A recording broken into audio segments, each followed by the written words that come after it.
আপনি দীর্ঘক্ষণ অফিস কিংবা অন্য কোথায় বসে আছেন, হঠাৎ দাঁড়াতে গিয়ে পিঠে কোমরে এক ধরনের ব্যথা অনুভব করলেন, অথবা ভারী কোনো বস্তু উঠাতে গিয়ে বুঝতে পারলেন আপনার শরীর আগের মতো সাপোর্ট দিচ্ছে না। এমন ব্যথার রোগী আমি, আপনি, আমরা অনেকেই, যেটাকে আমরা চিহ্নিত করি ব্যাক পেন হিসেবে। আর এই ব্যাক পেন শুনলেই আমরা ঘাবড়ে যাই। যদিও ব্যাক পেন প্রাণঘাতী বা গুরুতর কিছু নয়, তবে কিছু ক্ষেত্রে মারাত্মক কিছু রোগের সংকেত দিতে পারে।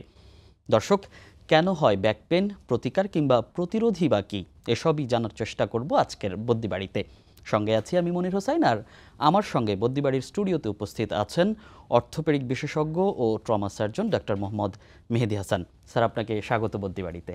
ধন্যবাদ আপনাকে। কেমন আছেন? জি আলহামদুলিল্লাহ ভালো আছি। যেহেতু আমরা পেন নিয়ে কথা বলছি, ব্যাক পেন, এবং শুরুতে আমি বলছিলাম যে আমিও রোগী, অনেকেই রোগী, সেক্ষেত্রে যদি জানতে চাই যে কোন ব্যথাকে আমরা ব্যাক পেন বলবো আসলে।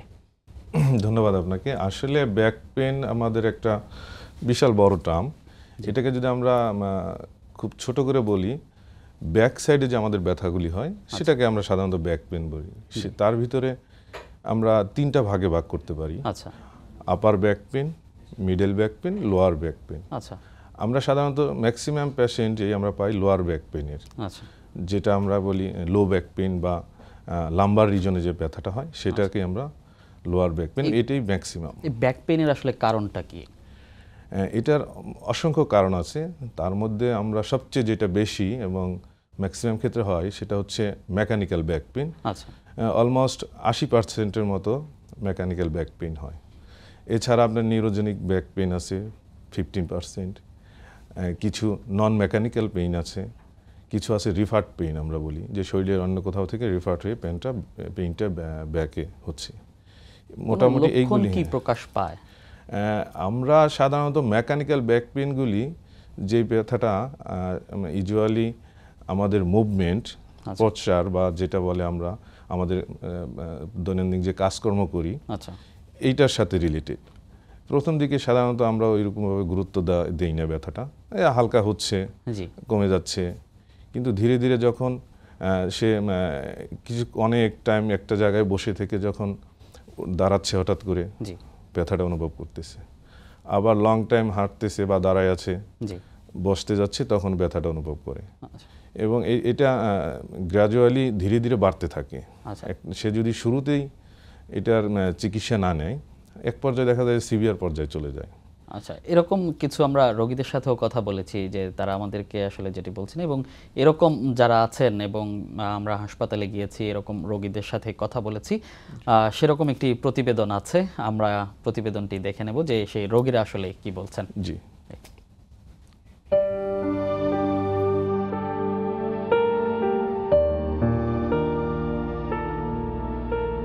বয়স হলো 16।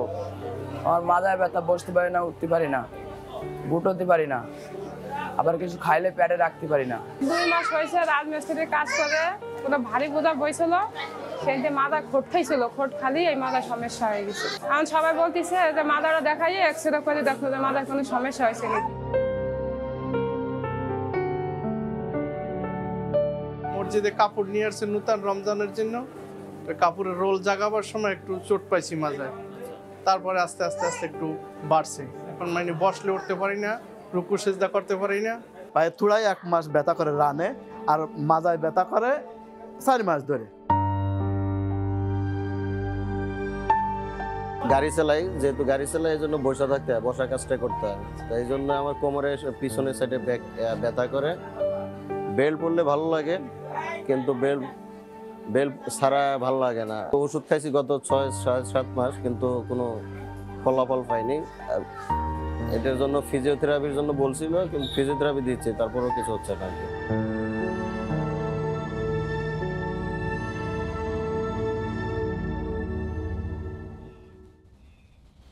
দেখছিলাম আমরা এই রোগীদের নিয়ে যদি কথা বলতে হয়, একজন বলছিলেন যে তিনি দীর্ঘক্ষণ গাড়ি চালান, বসে থাকতে হয় তার, এই জন্য ব্যাক পেন। এই যে বসে থাকার সাথে এই ব্যাক পেনের সম্পর্কটা কি? দেখেন, আমি একটু আগে বলছিলাম যে আমাদের যে স্বাভাবিক মুভমেন্ট, উনি হচ্ছে ড্রাইভার, যেটা আমরা দেখলাম, উনি লং টাইম গাড়ি চালাচ্ছে, 6 ঘন্টা, 7 ঘন্টা, 8 ঘন্টা, কিন্তু ওনার গাড়ি চালানোর ভিতরে আমাদের বসার যে পজিশনটা, জি। এটা যদি উনি সঠিকভাবে মেনটেন না করে তাহলে কিন্তু ব্যাক পেইন হবে। আরেকটা জিনিস, আমরা সাধারণত আমরা 2 ঘন্টা অন্তর অন্তর জি পজিশন একটু চেঞ্জ, ওনার পক্ষে সেটা সম্ভব হচ্ছে না, যেহেতু উনি ড্রাইভার, উনি কিন্তু টানা গাড়ি চালিয়েই যাচ্ছে, দীর্ঘক্ষণ চালাচ্ছে, এবং ওনার পোশ্চারটা, পজিশনটা সবসময় উনি ঠিক মতো মেনটেন করতে পারতেছে না, কারণ ওনার গাড়ি চালানোর জন্য যেভাবে দরকার উনি সেভাবেই বসতে হচ্ছে। এই জন্য ওনার হচ্ছে এই লং টাইম ড্রাইভিং এবং একই পজিশনে বসে থেকে কাজ করার জন্যই ওনার ব্যাক পেইনটা হয়েছে। এবং এক্ষেত্রে আসলে করণীয় কি আছে? এই ক্ষেত্রে যেটা হবে আমাদের দেশে, আমি মনে করি সেক্ষেত্রে এই যে ড্রাইভিং বা ড্রাইভার যারা আছে তাদের মানে শিফটিং ডিউটি চালু করা উচিত। আচ্ছা, কারণ এটা একটা ইম্পর্টেন্ট জিনিস।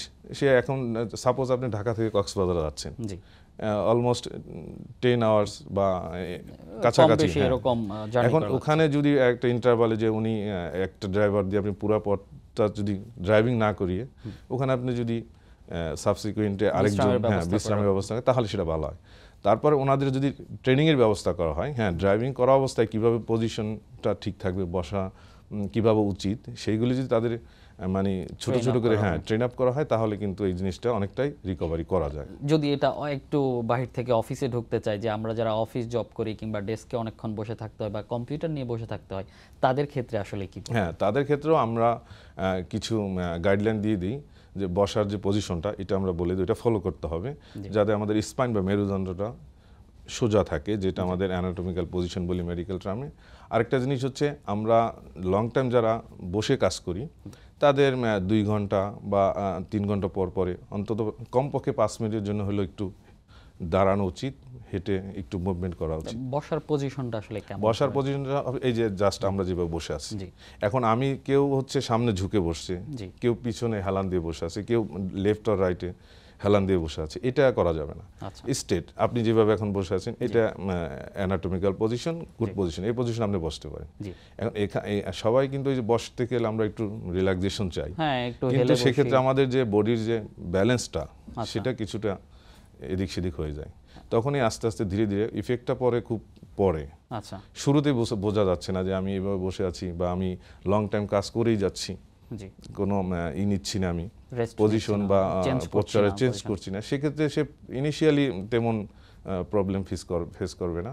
কিন্তু একটা পর্যায়ে যখন কয়েক বছর, সেটা ধরেন 5 বছর হোক, 2 বছর হোক, 3 বছর হোক, ধীরে ধীরে তার ব্যাক পেন শুরু হয়ে যাবে। এই ব্যাক পেনের ঝুঁকি নিয়ে আমরা কথা বলছিলাম, বা আমরা ইন্ট্রোতেও বলেছি মারাত্মক কিছু রোগের লক্ষণ হিসেবে এই ব্যাক পেন প্রকাশ পায়। সেক্ষেত্রে এর মারাত্মকতা আসলে কতটুকু? মারাত্মকতা হচ্ছে, আপনি যদি ব্যাক পেইনটাকে গুরুত্ব না দেন, একে নেগলিজেন্সি যে কমে যাবে, আপনি ফার্মেসি থেকে ওষুধ কিনে খাচ্ছেন, এক পর্যায়ে এটা এমন পর্যায়ে চলে যেতে পারে, দেখা গেছে আপনার ডিসএবিলিটি বা ডিফর্মিটি ডেভেলপ করতে পারে। আমাদের যে মেরুদণ্ড ওটা এক সময় বাঁকা হয়ে যেতে পারে, আপনি স্বাভাবিক কাজকর্ম নাও করতে পারেন, আপনি ঠিকমতো চলাফেরা করতে পারবেন না, ব্যথাটা এমন পর্যায়ে চলে যাবে দেখা যাচ্ছে এটা। এবং আলটিমেটলি যদি এটা নার্ভ, আমাদের যে স্নায়ু, ওখানে যদি কম্প্রেশন বা প্রেস, আমাদের ডিস্ক বলি আমরা, ভার্টিব্রার ভিতরে আমাদের স্পাইনাল কর্ডে যদি প্রেশার দেয়, তখন কিন্তু আমরা প্যারালাইজড বা আমরা হাঁটা চলা টোটালি বন্ধ হয়ে যেতে পারে, এই পর্যায়ে যেতে পারে। আচ্ছা, এবং আমরা যেটি দেখছি যে বয়সের ক্ষেত্রে আমরা আমরা যেটা বলছি যে আমরা অফিসে যারা আছি কিংবা গাড়ি চালানোর কথা বলছিলাম, যে তারা তো একটা বয়সে, কিন্তু আমরা একটা রোগী কিন্তু পেয়েছি, ওর বয়স মাত্র 16 বছর, এই বয়সে হচ্ছে। তো এই যে এটা কি আসলে শুধু বয়স্কদের হচ্ছে না, এই কম বয়সীদেরকে হচ্ছে, বা এই ক্ষেত্রে আসলে করণীয় কি আছে? আপনি একটা চমৎকার প্রশ্ন করছেন। হ্যাঁ, ওর একটা পেশেন্ট দেখলাম 16 বা 18 বছর বয়স। 16 বছর। এইসব ক্ষেত্রে সাধারণত ম্যাক্সিমাম ক্ষেত্রে মেকানিক্যাল পেইনটা হয়, আচ্ছা, চলাফেরা জনিত। আরেকটা জিনিস হচ্ছে, মানে অল্প বয়সে যে ব্যথাগুলি হয় সেটা ইনফেকশনের একটা থাকতে পারে, কারণ থাকতে পারে, অথবা ইনফ্লামেশন আমরা যেটা বলি। ধরুন সাপোজ আপনার মেরুদণ্ডে অনেক সময় টিউমার হয়, সেটা শরীরের অন্য কোথাও হয়ে ওই মেরুদণ্ডে আসতে পারে, এটাকে আমরা মেডিকেল টার্মে বলি সেকেন্ডারি মেটাস্টাসিস হতে পারে, অথবা আপনার স্পাইনে বা মেরুদণ্ডে কোনো টিউমার বা ইনফ্লামেশন হতে পারে, সাপোজ টিবি হতে পারে, সেটা যে কোনো এজেই হতে পারে। আর যেটা এই ছেলেটা যেটা, ওইটা সাধারণত ফিজিক্যাল অ্যাক্টিভিটিস এই কারণে হওয়ার সম্ভাবনাই বেশি, আর অনেক সময় ভারী কাজ করে থাকে, এবং আরেকজন আমরা পেয়েছি যে ভারী জিনিস উঠাতে গিয়ে তিনি ব্যথা পেয়েছেন। তো হ্যাঁ। এই জায়গাগুলোতে আসলে করণীয় কি থাকে? এই জায়গাগুলিতে আমরা সবসময় রোগীদেরকে বলি আপনি একসাথে কখনোই ভারী জিনিস সামনে ঝুঁকে বেশি ভারী জিনিস তোলা যাবে না। আচ্ছা, আমি হঠাৎ করে এমন আমরা অনেক রোগী পাই, হঠাৎ করে সে একটা ভারী বস্তু নেওয়ার সময় তার কোমরে একটা শব্দ হয়েছে, হ্যাঁ, তারপর থেকে ব্যথা শুরু। আচ্ছা, তার মানে হচ্ছে আমাদের মেরুদণ্ডে যে ভার্টিব্রা বলি আমরা, অনেকগুলি হাড্ডি একসাথে হয়ে যে স্পাইনাল কর্ড তৈরি করে, এখানে ওই স্পাইনে ওই দুইটা ভার্টিব্রার ভিতরে ডিস্ক থাকে, আমরা ইন্টার ভার্টিব্রাল ডিস্ক বলি। অনেক সময় ভারী জিনিস তুলতে গিয়ে উপর হয়ে বা যে কোনো ওই ডিস্কের উপরে ওই দুই ভার্টিব্রা প্রেশার দেয়, চাপ দেয়। তখন ডিস্কটা কি করে, ওই চাপে পিছনের দিকে যে নার্ভ থাকে নার্ভের উপরে চাপ পড়ে। আচ্ছা, ফলে কিন্তু এ থেকে ব্যাক পেন তো শুরু হয় এবং এক সিভিয়ার পর্যায়ে কিন্তু আমাদের এক সাইড অথবা দুই সাইড পায়ের অবশ পর্যন্ত হয়ে যেতে পারে। এবং অনেক রোগী কমপ্লেন নিয়ে আসে যে শক্তি পাচ্ছি না, ঝিনঝিন করতেছে, অবশ অবশ মনে হচ্ছে, এটা কিন্তু ওইটারই একটা কারণ। আচ্ছা, এই যে এই লক্ষণ কিংবা ব্যথা পেলে কখন চিকিৎসকের কাছে যাওয়া উচিত? আমি মনে করি যখনই এরকম কোনো ইনসিডেন্স ঘটবে সাথে সাথেই কোনো রেজিস্টার চিকিৎসকের শরণাপন্ন হওয়া উচিত। এবং এই সাথে একটা প্রশ্ন কিন্তু আসে যে যেটা আমরা আসলে বেশিরভাগই বুঝি না, যে কোথায় যাবেন এবং কার কাছে যাবেন। এটা বাংলাদেশে এই সমস্যাটা অনেকেই, যারা বিশেষ করে গ্রাম এলাকাতে থাকে, জি, এটা আমি মনে করি প্রথমত এই জিনিসটা ব্যাক পেইন অর্থোপেডিক সার্জন এবং নিউরো সার্জন দেখে থাকি। জি, তারপর হচ্ছে আমরা ফিজিক্যাল মেডিসিনের ডক্টররাও দেখে। তো সাধারণত আমরা যদি এখানে ফ্র্যাকচার বা ট্রমার হিস্ট্রি থাকে, জি, অবশ্যই আমি মনে করি অর্থোপেডিক সার্জনদের কাছেই ফার্স্ট যাওয়া উচিত। আচ্ছা, তারপরে রোগ ডায়াগনোসিস করে যদি এখানে ফিজিওথেরাপি লাগতে পারে, অপারেশন লাগতে পারে, সেটা এবং তারপর আমরা আরেকটা জিনিস কি হয় যে কোন আঘাতজনিত ব্যথা হয়ে থাকে অনেক সময়, তো কোনটা আঘাতজনিত আর কোনটা ব্যাক পেইন হচ্ছে এটা আসলে কিভাবে নির্ণয় করতে পারবে? এটা দেখেন, আঘাতজনিত হলে তার একটা আঘাতের হিস্ট্রি থাকবে। রোগী বলবে যে আমি একটা আঘাত পেয়েছিলাম জি, বা অ্যাক্সিডেন্ট হয়েছিল, তখন আমরা ওইভাবে তার হিস্ট্রি নিয়ে দেখে যে হ্যাঁ আঘাতের ফলেই আমরা তখন এক্স-রে, এমআরআই, জি, সিটি স্ক্যান যা লাগে আমরা করে ওটা কনফার্ম হই। আচ্ছা, এবং ওখানে মেন পয়েন্ট হচ্ছে তার ট্রমা বা আঘাতের একটা হিস্ট্রি থাকবেই, আচ্ছা। যে আঘাত পেয়েছে। এবং যদি একটু চিকিৎসা পদ্ধতিতে আসতে চাই, যে এই যে ব্যাক পেইন আমরা বলছি যে দীর্ঘমেয়াদী কিংবা অনেক দিন পালন করার পরে শরীরে তারপর হচ্ছে প্রকাশ পাচ্ছে বা আমরা চিকিৎসকের কাছে যাচ্ছি, সেক্ষেত্রে চিকিৎসা পদ্ধতিতে কি রয়েছে? চিকিৎসা পদ্ধতি অনেক চমৎকার চিকিৎসা পদ্ধতি বাংলাদেশও সারা বিশ্বে আছে। তার মধ্যে সবচেয়ে যেটা মানে 80 থেকে 90% এই ব্যাক পেন কিন্তু কোনো অপারেশন সার্জারি ছাড়াই কিন্তু ভালো হতে পারে, যদি আমরা সেটা প্রথমেই আমাদের লাইফ স্টাইলটা আমরা যদি একটু মডিফিকেশন করি, আমাদের চলাফেরা, মুভমেন্ট, আমাদের শরীরের বাড়তি ওজন, এই জিনিসগুলি একটু মেনটেন করি। এবং হচ্ছে সাথে রোগীকে আশ্বস্ত করতে হবে যে ব্যাক পেন হইলে ভয় পাওয়ার কিছু নাই, যেটা হয়েছে মানে শেষ, আমার ভালো হবে না তা না। আমি লাইফস্টাইল চেঞ্জটাই আমি ফার্স্ট প্রায়োরিটি দিব, এবং এটাই সত্যি, লাইফস্টাইল চেঞ্জ করলে তার মরালেজ 70 to 80% তার ব্যাক পেন চলে যাবে। তারপরে সেকেন্ড মেডিকেশন আছে, আমরা কিছু অ্যানালজেসিক্স দিই, আমরা কিছু ফিজিওথেরাপি বা ফিজিক্যাল এক্সারসাইজ শিখিয়ে দিই এগুলো। এবং লাস্টলি যদি আমরা অনেক ক্ষেত্রে ইনজেকশনও প্রয়োজন হতে পারে। এবং যদি এমন পর্যায়ে যায় যে আমাদের কিছু এমার্জেন্সি কন্ডিশন আছে বা এমনি কিছু নিউরোলজিক্যাল কন্ডিশনের উপর ডিপেন্ড করে আমরা সার্জারিও লাগতে পারে। তো ম্যাক্সিমাম ক্ষেত্রে কনজারভেটিভ, নন অপারেটিভ। যাদের হয়ে গেছে বা যারা এখন ব্যাক পেনে ভুগছেন, তারা আসলে এখন কি করবেন? তাদের প্রতি আমার সাজেশন হচ্ছে তারা অবশ্যই অতি দ্রুত একজন চিকিৎসকের শরণাপন্ন হবে। চিকিৎসকের পরামর্শক্রমে তিনি তার লাইফস্টাইল থেকে শুরু করে মেডিকেশন যা দিবে সেইগুলি যদি যথাযথভাবে মেনে চলে, আমি মনে করি সে এই অবস্থা থেকে রিটার্ন করবে। এক্ষেত্রে বলছেন কিছু যখন মারাত্মক আকারে যাচ্ছে বা কিছু পর্যায়ে সার্জারির প্রয়োজন হচ্ছে, আর বাকিটা কি চিকিৎসা পদ্ধতি কি ওষুধে সারছে বা থেরাপির আসলে এখানে ভূমিকা কতটুকু? থেরাপির অনেক গুরুত্বপূর্ণ ভূমিকা আছে এক্ষেত্রে। যেই রোগীগুলি অপারেশন লাগে না সাধারণত, সেই ক্ষেত্রে আমরা মেডিসিন এর সাথে সাথে আমরা কিন্তু ফিজিওথেরাপি বা ফিজিক্যাল এক্সারসাইজের কথা বলে থাকি, এবং এটা একটা খুবই গুরুত্বপূর্ণ ভূমিকা পালন করে।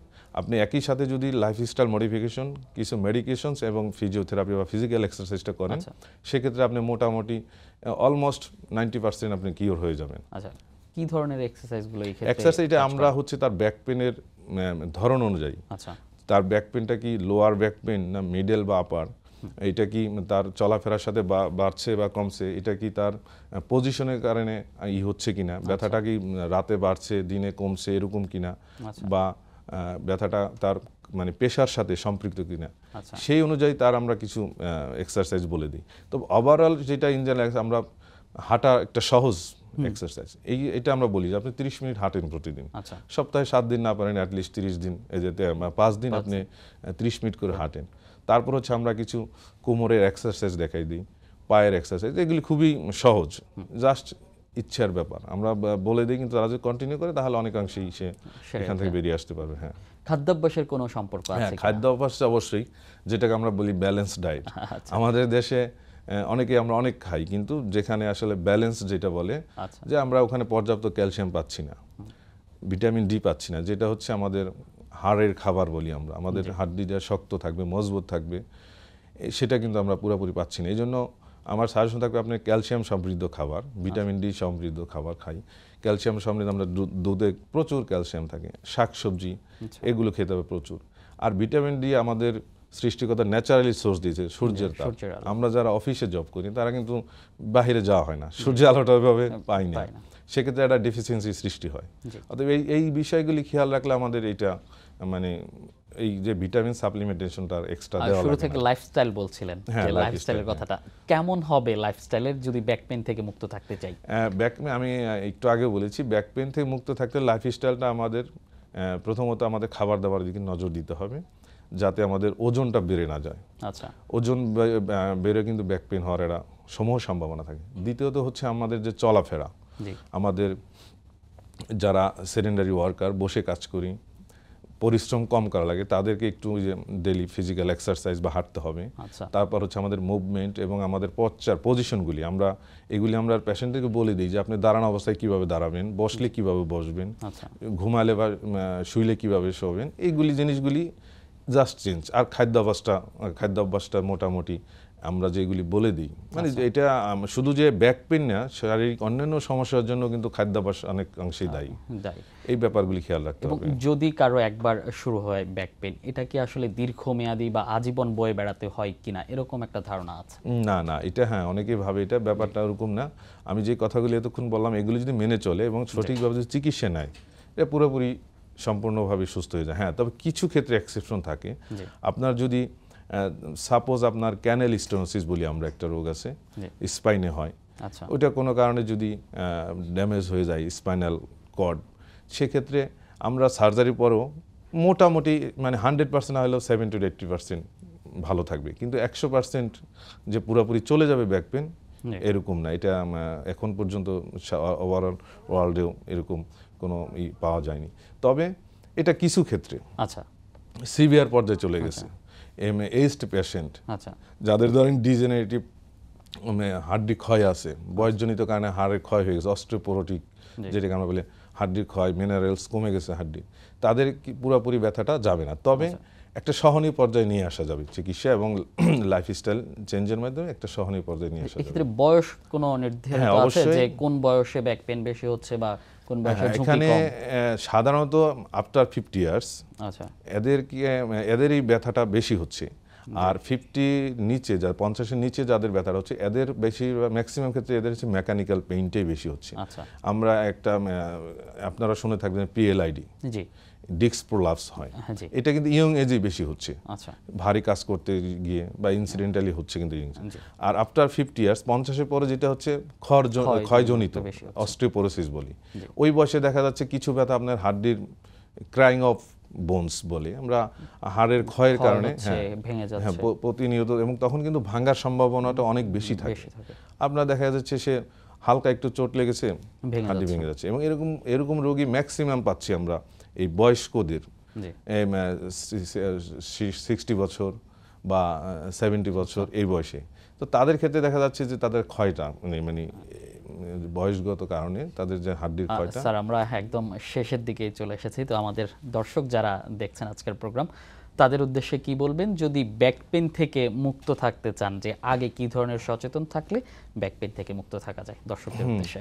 আমি দর্শকদের উদ্দেশ্যে বলবো, ব্যাক পেইন নিয়ে ভয় পাওয়ার কিছু নাই। আমরা যদি আমাদের প্রাত্যহিক জীবনে কিছু নিয়ম কানুন মেনে চলি, এবং আমরা যদি আমাদের খাবারের অভ্যাসটা পরিবর্তন করে সুষম খাবার গ্রহণ করি এবং পর্যাপ্ত পরিমাণে এক্সারসাইজ করি, তাহলে আমরা ব্যাক পেন থেকে মুক্ত থাকতে পারবো। তারপরও যদি ব্যাক পেন থেকেই থাকে, আপনারা আমি মনে করি রেজিস্টার চিকিৎসকের কাছে বা একজন অর্থোপেডিক বিশেষজ্ঞের কাছে পরামর্শ নিতে পারেন, ইনশাল্লাহ দ্রুত থেকে মুক্তি পাবেন। জি, অসংখ্য ধন্যবাদ স্যার আপনাকে ধন্যবাদ বদ্যিবাড়িতে আপনাকে। আসার জন্য। ওকে, আপনাকেও ধন্যবাদ। দর্শক, কথা বলেছি ব্যাক পেইন নিয়ে, অর্থাৎ নিয়মানুবর্তিতা অনেক কিছু থেকে মুক্তি দিতে পারে আমাদের। তাই সতর্ক থাকুন, সচেতন থাকুন, আর ভালো থাকুন, সঙ্গে থাকুন সময়ের।